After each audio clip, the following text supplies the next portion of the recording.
Resilience is super important for anybody who's going into the prison system, who's going through the prison system, or who's coming out of prison. You've got to build that mental strength. And that mental strength is tough to build when a person is going through the challenges of having society bring a charge against you that says United States of America versus your last name. That requires a lot of rebalancing, and it can really destroy a lot of people who may have been successful in one area of their life. They can't believe this is happening because at one point in your life you feel as if you're at the top of the game, and then bam, you get hit with a criminal charge, and all of a sudden you're a puppet. You're waiting for prosecutors and investigators and grand juries and lawyers to all pull these strings that are going to control your life and are going to have a huge influence on how you adjust. And then when you get out, you'll find that the world isn't so friendly to people who have a criminal background. So it takes a tremendous amount of mental strength to get through this journey. And I want to give you some suggestions that you might consider to build resilience, to build mental strength. And I want to really discourage you from hiring a prison consultant who charges a lot of money to give you a lot of nonsense. There is nothing proprietary about building a pathway to success. This is a strategy that you can develop by simply being the CEO of your life. And what does that mean? Right? You identify a problem. I'm going to prison. I'm coming out of prison. Okay? That's a problem. Okay? Said, what is the plan? You build a plan. In order to overcome this problem, this is what I have to do. Once you have a plan, you say, okay, what priorities do I have to hit to do first? Then you build your tools, tactics, and resources that are going to accelerate you on this path. You adjust as things change, but you execute this plan every day knowing you are responsible for the rest of your life. Nobody else, and nobody can do it but you. Don't expect the government to do it. Don't expect your case manager to do it. Don't expect your lawyer to do it. You've got to do it. And you've got to believe in you as much as I believe in you. But I can't help anybody by giving you a 9th place trophy and telling you, oh my God, you've done so amazing and you can do this. It's a nonsense. Build your life. How do you do it? Well, one of the things that I would really recommend that everybody do is you start architecting this plan, depending on what stage you're in. And not everybody is in the same stage. You know, I went to prison when I was 23 years old. I didn't understand the criminal justice system. I had to spend my first year in solitary confinement, and I had to architect a strategy. I'd love to say I knew how to architect that strategy on my own, but that wouldn't have been accurate. I had to learn from leaders, just like you have to learn from leaders, but learn from people who have actually done it. I learned from Socrates, okay? I learned from Viktor Frankl. I learned from Nelson Mandela or Frederick Douglass or Bill Gates or Jeff Bezos or Steve Jobs or great J.P. Morgan, great American industrialists, people who have built a high level of success. I remember reading a book called What Got You Here Won't Get You There. It's written by an executive coach. I forgot his name right now, but people would hire him to help them advance their careers from VP of sales to CEO. Right? The skills that it takes you to get to one level are not necessarily the same skills that it takes to get to the next level. And if you're going into prison, you're going into an environment that is fundamentally different from any other area in America. We like to point in our country, we point accusatory fingers at other countries for violating human rights. But if I'm to ask you, what is a human right? Okay, I think most people would say, basic human rights is the freedom to communicate, is the freedom to improve your life and develop skills that will open new opportunities. It is the freedom to associate with people, right? All of those, we take away those freedoms in prison, and if that's a human right, millions of people in American prisons don't have them. But you've got to find a way to be successful anyway, and you can. I will always say that there are more opportunities in the future than in the past, but there are even more opportunities for people who prepare. When you start living as if you're the CEO of your life, you start recalibrating. You start restoring confidence. You start feeling as if I'm in a new direction and I know where I have to go.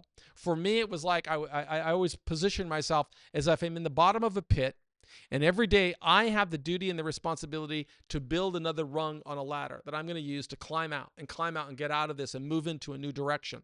And you can do the same thing. And when you're doing this, this is how you restore confidence. This is how you really rebuild your mental health. You have to believe in yourself. Don't ever think that you're going into the prison system, the system that may be called corrections, and think that there are going to be anybody, other people serving time, or maybe even people working in there that really care about your future after prison, right? One lesson I've learned from leadership is most people go through life thinking, what's in it for me? Well, I can tell you, I want you to adapt that mindset. Adopt that mindset. What's in it for you? What's in it for you if you hire somebody else or you try to outsource your own responsibility for building a better life? How is that person going to be there to help you navigate challenges when you're confronting the complication of an indifferent or apathetic person who has enormous influence over your life? You've got to architect it, and you've got to build. And that I learned lessons from great leaders on how to build a pathway to success. I create courses on that. I'll tell you the story. I'm an investor in Bitcoin, and I learned many lessons from reading a lot about Satoshi Nakamoto. I don't know if you know him, but he is the credited, or we use that term as the creditor for the birth of Bitcoin. Okay, he started this movement during the depths of the financial crisis. He was upset that government was bailing out big banks and financial institutions when those were the people that caused the Great Recession of 2007, 2008. And Nakamoto recognized that as a pain point. That's a problem. Instead of complaining and crying about it, he figured out a solution. And that solution was to create this decentralized currency, which is known as crypto, Bitcoin. And it's like people now talk about it as being digital gold, but it's really decentralized, meaning the government doesn't control it.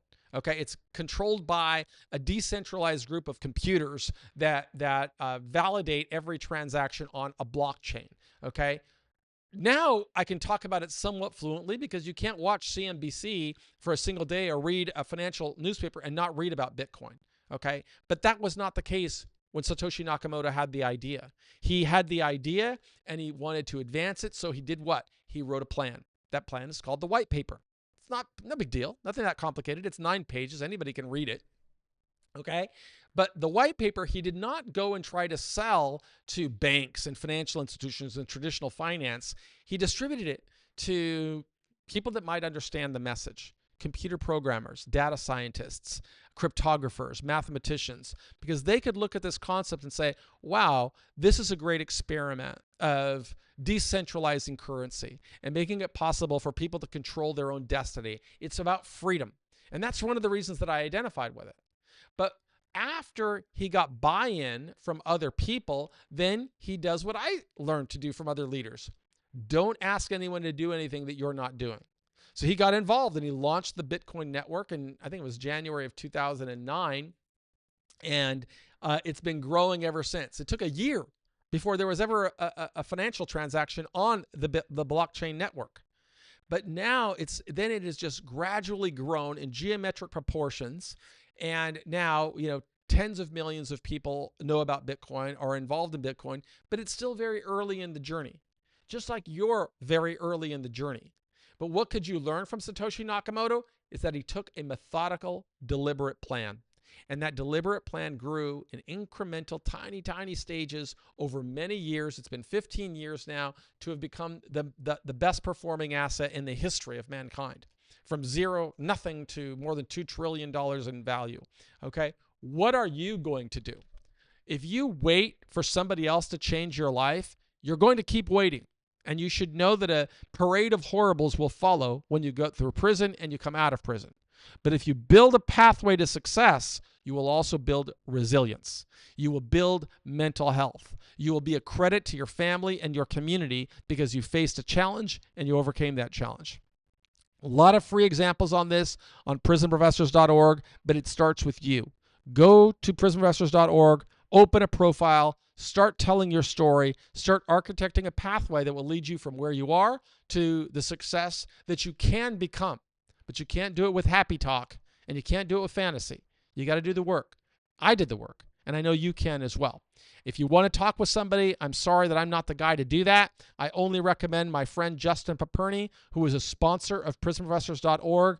You could go to his interactive webinars at whitecollaradvice.com/nonprofit and get responses to your questions if you don't find all of the answers on prisonprofessors.org. But I would always encourage you, use the artificial intelligence bot that we created specifically for members of our community. It's free.